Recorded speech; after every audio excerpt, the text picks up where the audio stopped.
आजा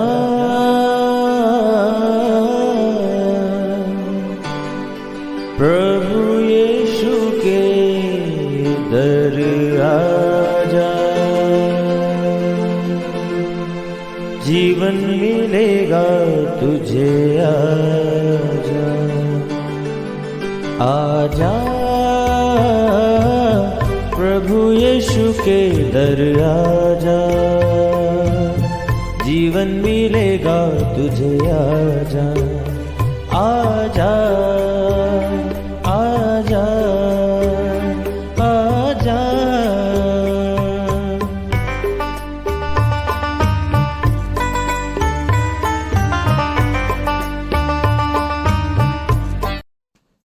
praise the Lord everyone. मैं pastor Kulbhushan Johar, Asian Church of Christ Vancouver BC से programme Nayi Zindagi की ओर में आप सबका बहुत बहुत स्वागत करता हूं। मैं उम्मीद करता हूं आप सब लोग अच्छे होंगे, तंदुरुस्त होंगे और परमेश्वर के कलाम में बढ़ रहे होंगे। तो आइए हर बार की तरह परमेश्वर के वचन में से सीखने से पहले, कलाम को पढ़ने से पहले आइए हम लोग अपने सरों को झुकाएंगे, अपनी आंखों को बंद करेंगे। आइए हम लोग दुआ में जाएंगे। सर्वशक्तिमान परमेश्वर यीशु मसीह नासरी, हम आपका धन्यवाद करते हैं। आप अच्छे सच्चे जीवित परमेश्वर हैं। आपने हमें ये मौका दिया कि हम आपकी हुजूरी में बैठ सके, आपके वचनों में से सीख सकें। होने दे महान परमेश्वर कि जब आज हम आपके वचन पढ़ें, ये वचन हमें नई जिंदगी के साथ जोड़ेंगे, हमारे पैरों के लिए दीपक का काम करे। कोई भी अंधकार की शक्ति इन वचनों के फ्रूट को चुरा ना सके। खुदा हम आपके नाम को महिमा देते हैं, आपके नाम को जलाल देते हैं। सुनने वाले अपने हर एक भाई बहन, बच्चे बुजुर्ग के ऊपर हम आपकी दया, आपकी आशीष को मांगते हैं। यीशु मसीह के सामर्थी नाम से हम मांगते हैं। आमीन आमीन हालेलुया। तो मैं आप सबका स्वागत करता हूं प्रभु यीशु मसीह की हुजूरी में। आज जिस विषय के बारे में मैं आपसे बात करने वाला हूं, ये बहुत ही इम्पॉर्टेंट विषय है। आज हम अपनी लाइफ में बहुत बार देखते हैं कि अगर हम परमेश्वर के पीछे चलने वाले हैं, हम विश्वास करने वाले हैं, हम बाइबल पढ़ने वाले हैं, हम उपवास करने वाले हैं, हम अगर परमेश्वर के पीछे चलते हैं, उसके वर्ड को महत्ता देते हैं, तो बहुत बार लोग हमें अलग नज़र से देखते हैं, मजाक बनाते हैं। कई बार उन्हें लगता है कि हम इस सोसाइटी में उस तरह से अपनी लाइफ को स्पेंड नहीं करते।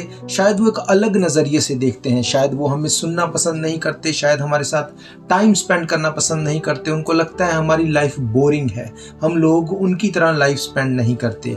तो अगर आपकी लाइफ भी इसी तरह से है, आपको भी लगता है कि लोग मेरे साथ समय बिताना पसंद नहीं करते, मेरे साथ वो अपनी लाइफ को स्पेंड करना पसंद नहीं करते, अपने उन पलों को शेयर करना पसंद नहीं करते, अगर आपको भी ऐसा लगता है तो आज का वचन आपके लिए है। अगर आज आप इन वचनों को सुनेंगे तो मेरा ये विश्वास है, ये वचन आपकी जिंदगी में 100 गुना फलों को लेके आएंगे। हालेलुया।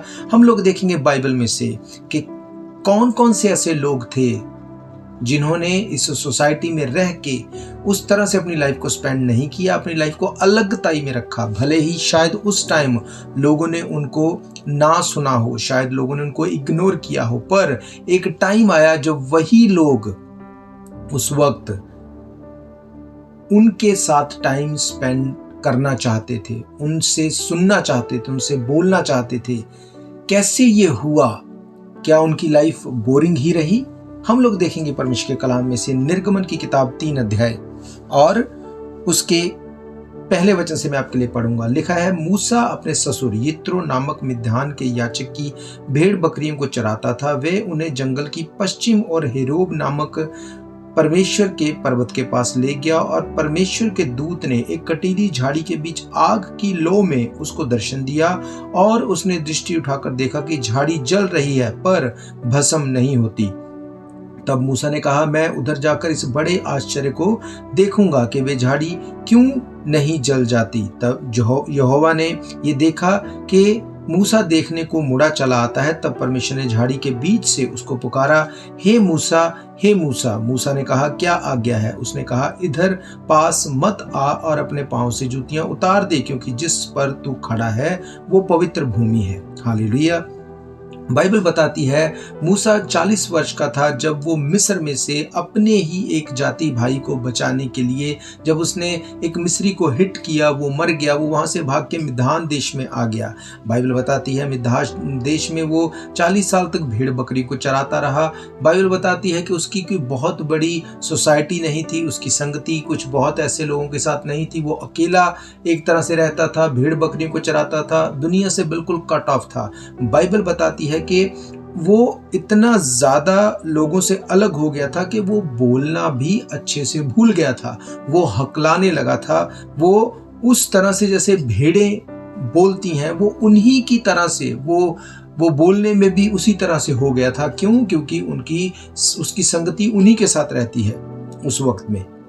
बाइबल बताती है लोग उसके साथ वक्त नहीं बिताते थे, उसको सुनना पसंद नहीं करते थे। क्यों मैं आपको ये बता रहा हूं? क्योंकि 4 अध्याय की अगर 10 आयत को पढ़ें तो वहां पे लिखा है, मूसा ने यहोवा से कहा, हे मेरे प्रभु, मैं बोलने में निपुण नहीं, ना तो पहले था ना जब से तू अपने दास से बातें करने लगा। मैं तो मुंह और जीभ से भद्दा हूं। यहोवा ने उससे कहा, मनुष्य का मुंह किसने बनाया, और मनुष्य को गूंगा या बहरा या देखने वाला या अंधा मुझ यहोवा को छोड़ किसने बनाया? बाइबल बताती है क्योंकि मूसा अकेला था और भेड़ बकरियों को चराता था। 40 साल तक उसने ये काम किया, पर वो परमेश्वर के साथ फेथफुल रहा। परमेश्वर ने उसकी फेथफुलनेस को देख के, जब इजरायली मिस्र में जब वो स्लेवरी थे, जब उन्होंने परमेश्वर की दुहाई दी, परमेश्वर ने मूसा को चुना ताकि मूसा जाके उन लोगों को फिरौन के हाथ से छुड़ा सके। बाइबल कहती है जब परमेश्वर ने मूसा को चुना, मूसा का जो उस वक्त उसका हाल था, वो अपने आप को इस तरह से देखता था, उसका कॉन्फिडेंस लेवल इतना ज़्यादा नीचे हो गया था, उसको लगता था मैं बोलने में भद्दा हूँ, मैं बोल नहीं सकता, लोग मुझे सुनना पसंद नहीं करते, मेरे साथ टाइम स्पेंड करना पसंद नहीं करते, ये कैसे पॉसिबल है कि वो मेरी बात को सुनेंगे। बाइबल कहती है कि एक टाइम था उसकी लाइफ में कि लोग उसकी बात को समझते नहीं थे, सुनते नहीं थे, उसे टाइम नहीं उसके साथ देते थे। पर एक टाइम आया जब परमेश्वर ने उसकी फेथफुलनेस को देखा और उसे चुन लिया, और इजरायलियों को मिस्र में से छुड़ाने के लिए परमेश्वर ने उसे मिस्र में भेजा।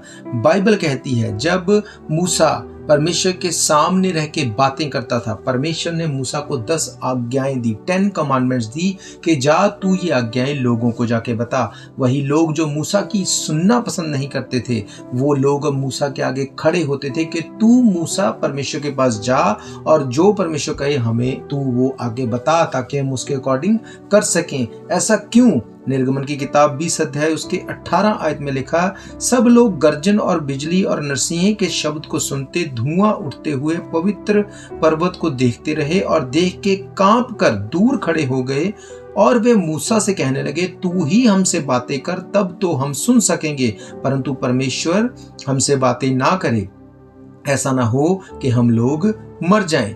मूसा ने लोगों से कहा, मत डरो, क्योंकि परमेश्वर इसलिए आया है कि तुम्हारी परीक्षा करे और उसका भय तुम्हारे मन में बना रहे कि तुम पाप ना करो। और वे लोग दूर ही खड़े रहे, परंतु मूसा उस घोर अंधकार के समीप गया जहां परमेश्वर था।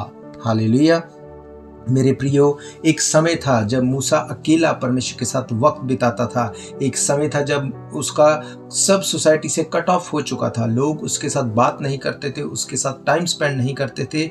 उस वक्त परमेश्वर मूसा को तैयार कर रहे थे ताकि मूसा एक बड़े काम को कर सके। एक समय आया जब परमेश्वर को सचमुच जब अपने लोगों को छुड़ाना था और जब लोगों को उस वक्त सचमुच परमेश्वर की जरूरत थी, परमेश्वर ने मूसा को खड़ा किया। कौन था मूसा? जो परमेश्वर के साथ समय बिताता था, भेड़ बकरियां चराते हुए, मिद्यान देश में रहते हुए वो परमेश्वर की संगति में था। परमेश्वर ने उसे बुलाया उस जलती हुई झाड़ी में से। परमेश्वर ने कहा, जा, अब मेरे लोगों की दुहाई मेरे कान में पड़ी है, तू जाके उनको छुड़ा।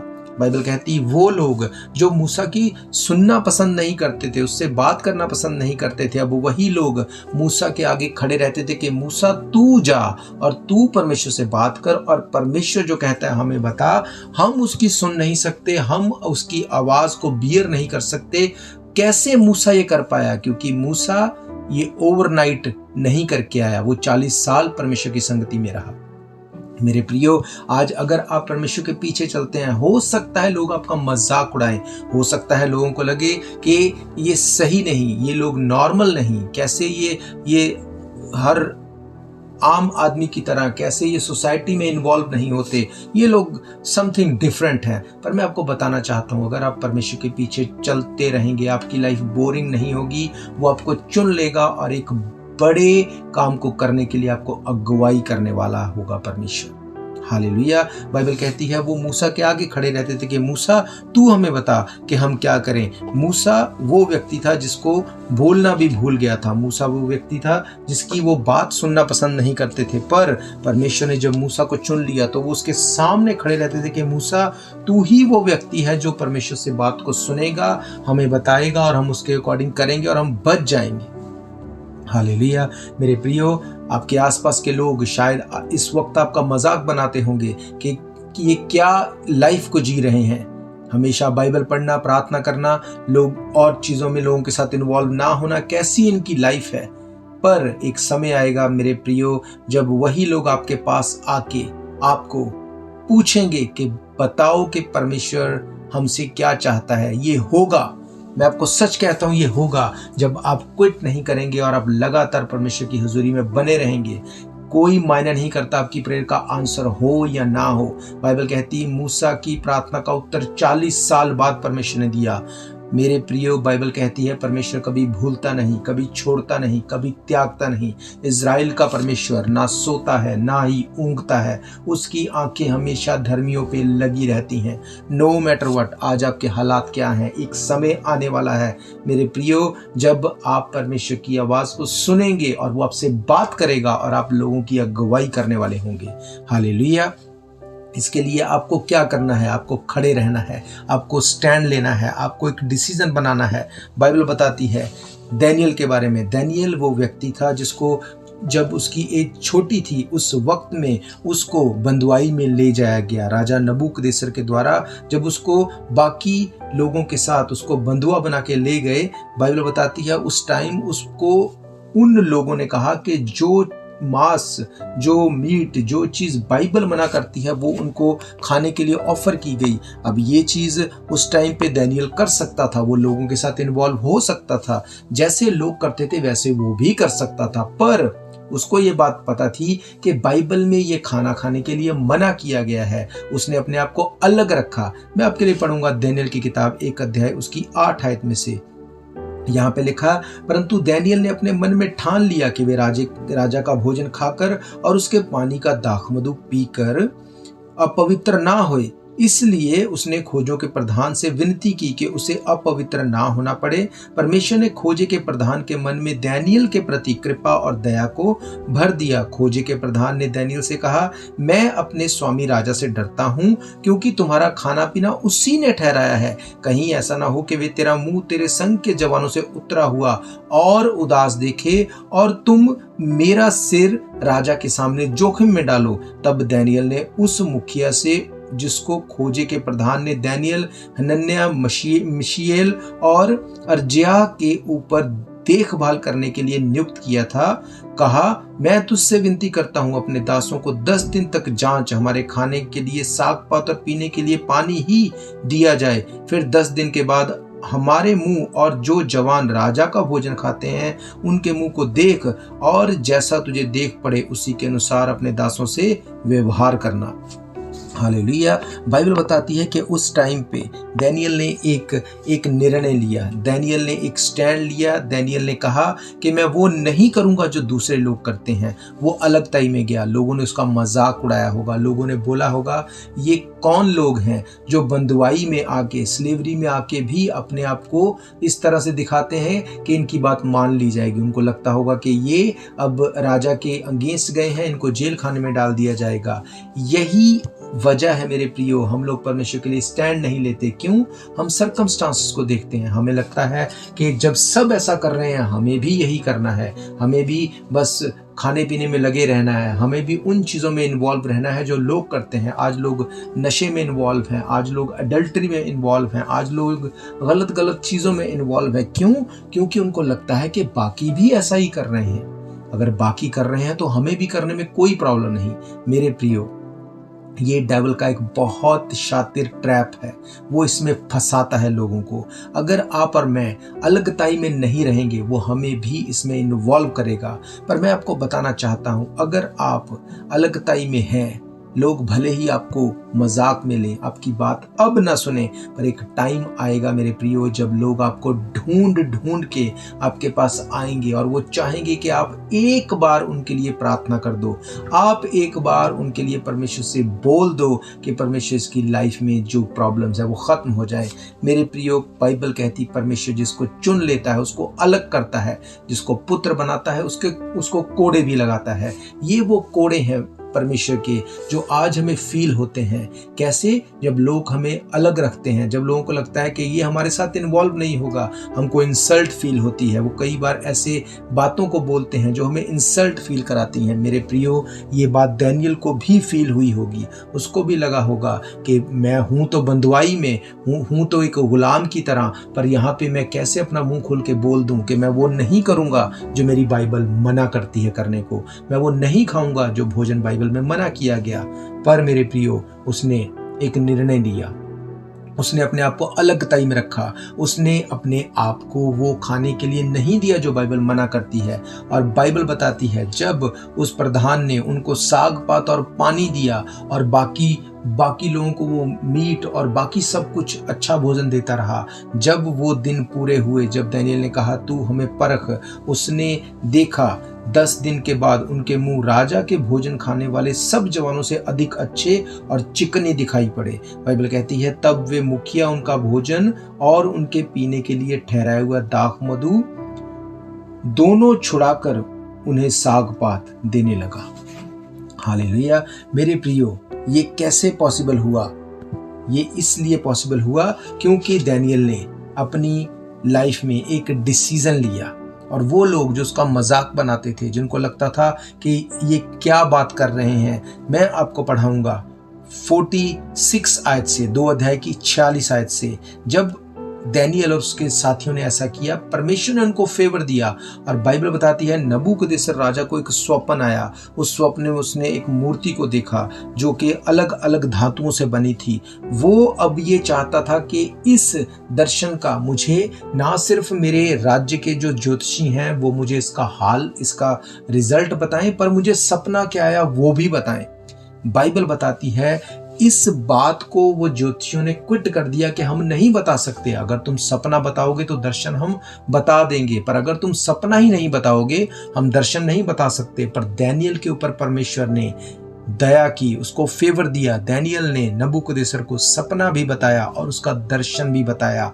मेरे प्रियो, दानियेल की किताब 2 अध्याय 46 आयत से मैं आपके लिए पढ़ूंगा। यहाँ पे क्या लिखा है? इतना सुनकर नबूकदनेस्सर राजा ने मुंह के बल गिरकर दानियेल को दंडवत किया और आज्ञा दी कि उसको भेंट चढ़ाओ और उसके सामने सुगंध वस्तु जलाओ।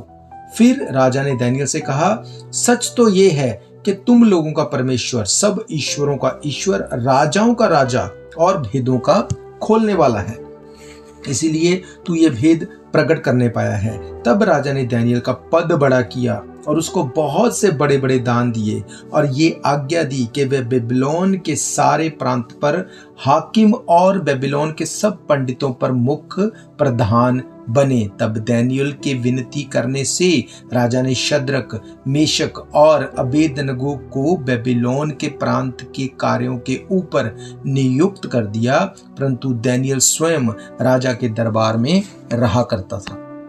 हालेलुया। मेरे प्रियो, मैं आपको बताना चाहता हूं, ऐसा नहीं है कि दानियेल ओवरनाइट राजा के साथ जाके खड़ा हो गया। ऐसा नहीं है कि वो किंग टू सेकंड वो ओवरनाइट बन गया। उसने एक समय बिताया अलगताई में, उसने एक समय बिताया, उस टफ टाइम को उसने देखा। जब उस टफ टाइम में भी वो परमेश्वर के साथ खड़ा रहा, उसने अपने विरोधियों का विरोध नहीं किया, वो विरोधियों के साथ लड़ाई झगड़े नहीं करने गया, वो विरोधियों की बात सुन के पोजेस्ड नहीं हो गया, विरोधियों की बात सुन के डिप्रेस नहीं हो गया, पर उसने उस टाइम को पूरा किया, परमेश्वर के साथ वो हुजूरी में बना रहा, वो परमेश्वर के साथ संगति में बना रहा, वचन के साथ खड़ा रहा, आपको क्या लगता है अगर उसने एक खाना खाने के लिए जो बाइबल में नहीं लिखा उसको मना कर दिया तो क्या वो परमेश्वर की आज्ञाओं को नहीं मानता होगा? बाइबल कहती वो यंग था, वो यंग होने के बावजूद पवित्रता में चला होगा, वो पूरी तरह से परमेश्वर के साथ खड़ा रहा होगा, लोगों के मजाक को सुन के इग्नोर किया होगा। पर एक समय आया जब उसने वो बताया जो ज्योतिषी नहीं बता सके, वो लोग नहीं बता सके जिनका काम ही ये था कि राजा को भविष्य के बारे में बताया जाए। दानियल के ऊपर परमेश्वर ने ये फेवर दी कि ना सिर्फ उसने उस सपने का अर्थ पर सपना भी बता दिया। हालेलुया, ये है परमेश्वर की फेवर। जब हम परमेश्वर के साथ खड़े रहेंगे, भले ही हमारी लाइफ इस समय में बोरिंग लग सकती है, भले ही लोगों को लग सकता है कि ये लोग पार्टी में नहीं जाते, ये लोग अपनी लाइफ को बहुत अलग रखते हैं, ये इन्वॉल्व नहीं होते, ये खाने पीने में नहीं जाते, ये नशा नहीं करते, ये शराब सिगरेट नहीं पीते, कैसी बोरिंग लाइफ है इनकी। लोग बोलते हैं ऐसा, उनको लगता है कि एक बार लाइफ मिली, इसको एंजॉय करो। मेरे प्रियो, अगर आप भी ऐसा सुनते हैं तो मैं आपको बताना चाहता हूं, जो लोग ऐसा बोलते हैं वही लोग एक समय आएगा जब वो बोलते हैं कि life is a struggle. Life ऊपर नीचे जाने का नाम है। बाइबल इस चीज को सपोर्ट नहीं करती मेरे प्रियो। बाइबल कहती है लाइफ जो एक धर्मी की लाइफ है वो दिन दोपहरी में सूरज की तरह वो ऊपर जाने वाली होगी। बाइबल कहती है कि एक टाइम है जब तुम परमेश्वर के साथ अलगताई में रहोगे, एक टाइम आएगा जब परमेश्वर तुमको पब्लिकली ब्लेस करेगा, पब्लिकली तुम्हें ऑनर करेगा। हालेलुया। मूसा वो था जिसकी लोग सुनना पसंद नहीं करते थे, वो बोलना भूल गया था, वो जानवरों के साथ, भेड़ों के साथ रह के वो उसी की भाषा में बोलना सीख गया होगा। पर एक समय आया जब लोगों ने कहा कि हम परमेश्वर की आवाज को नहीं सुन सकते, मूसा तू परमेश्वर के पास जा, उसकी आवाज को सुन, हमें सुना, हमें बता हमें क्या करना है। मेरे प्रियो, ये वही मूसा था जो 40 साल तक भेड़ बकरियों को चराते हुए भी परमेश्वर की संगति में रहा, उसकी सहभागिता में रहा। उसने विरोध नहीं किया परमेश्वर ने, वो कुड़कुड़ाया नहीं, उसने परमेश्वर को कोई उल्लाहना नहीं दिया, पर वो हर रोज परमेश्वर के साथ चलता रहा। एक समय आया जब परमेश्वर ने उससे बात की, और जब परमेश्वर बात करता है मेरे प्रियो, चीजें चेंज हो जाती हैं। हालेलुया। बाइबल कहती है परमेश्वर में की गई मेहनत व्यर्थ नहीं जाती। अगर आज भी आप परमेश्वर के साथ खड़े हैं, आज भी आप बाइबल पढ़ने वाले हैं, दुआ करने वाले हैं, वचन को पढ़ने वाले हैं, उपवास करने वाले हैं, अगर आप अपना 100% परमेश्वर के साथ देने वाले हैं, मेरे प्रियो, परमेश्वर कभी भी किसी भी किए गए काम को उसके लिए भूलता नहीं है। हालेलुया। आज हम कितनी टेस्टिमनी सुनते हैं भवन में, कितने लोगों को परमेश्वर बीमारियों से हील करते हैं, कितने लोगों को दुष्ट आत्माओं से वो आज़ाद करते हैं, कितने लोगों की लाइफ को परमेश्वर ने चेंज किया। ये कैसे पॉसिबल है प्रियो?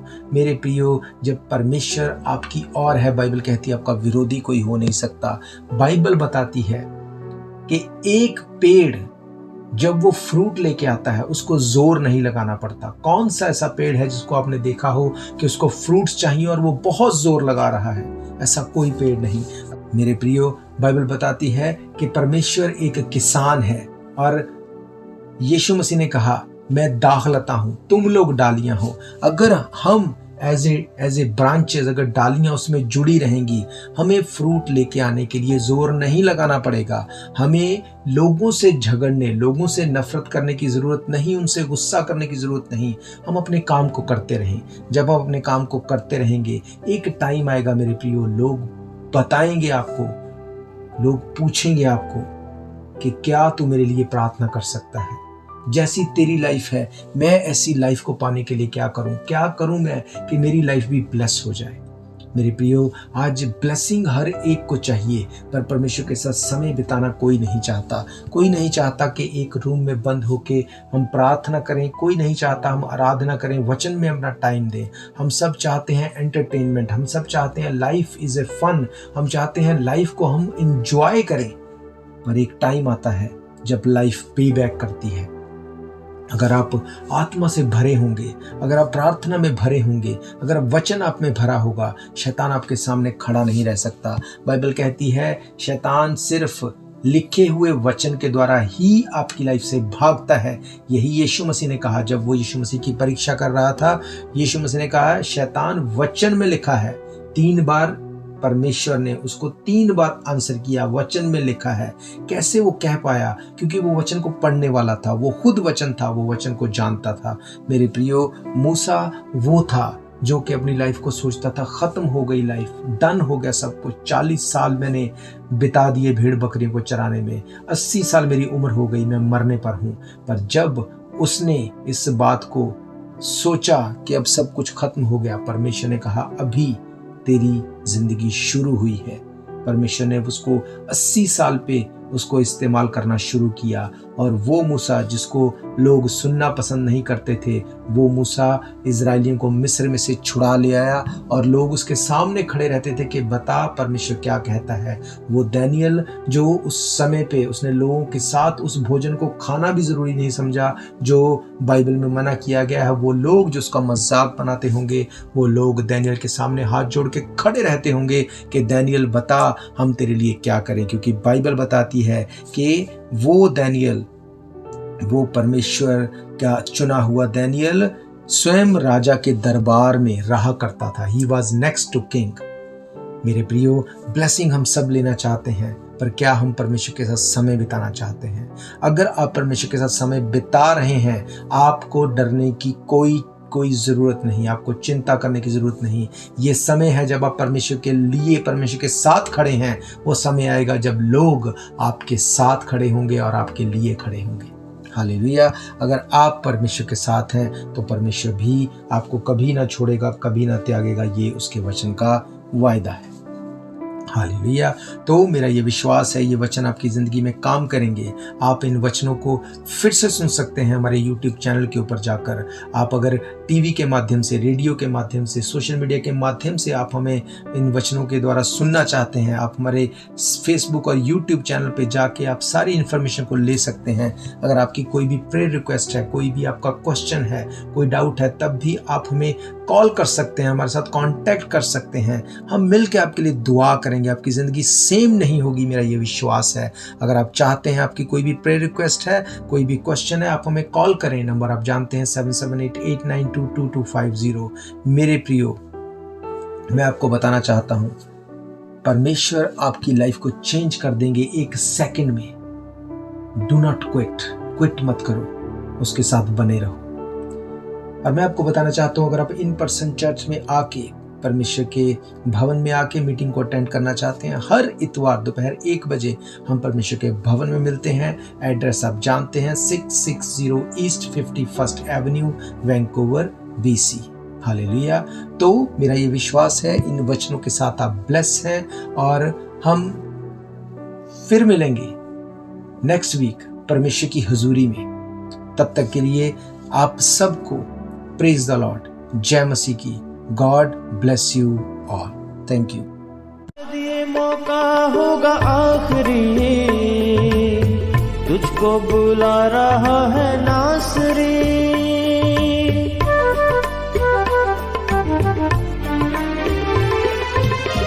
शायद ये मौका होगा आखिरी,